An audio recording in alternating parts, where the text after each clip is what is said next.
Over the past few decades, the Israeli-Gaza border has been one of the most unstable and dangerous areas in the world. This region is at the center of an ongoing ethnic conflict and a hub for violence and terror.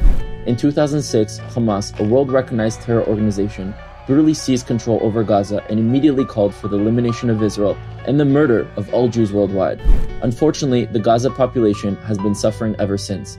As the 2018 Jewish holiday of Passover and Christian celebration of Easter was about to set in, Hamas's military wing launched a calculated campaign with hopes of distracting its population from its daily suffering and masking their failures to provide basic services like food, shelter, and even water.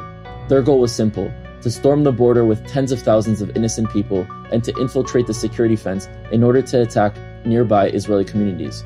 Hamas used over 250 buses and loaded school children, hospital patients, and rounded up any civilian they could find and forced them into danger.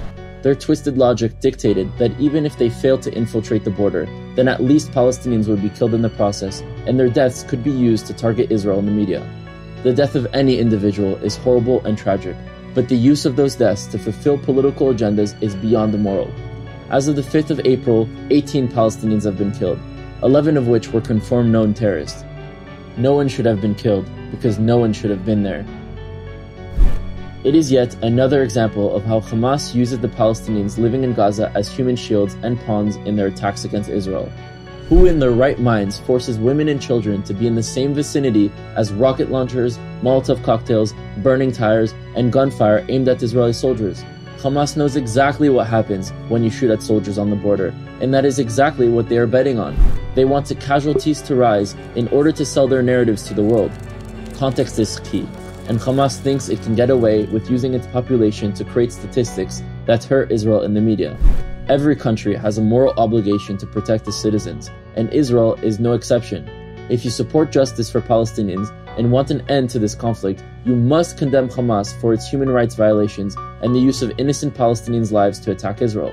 It is time to free Palestinians from Hamas and to achieve and ensure true justice for all sides involved in this conflict. Activate yourself and stand up against the violent riots on the Gaza border. I'm Rudy Rockman, and you're watching JTV.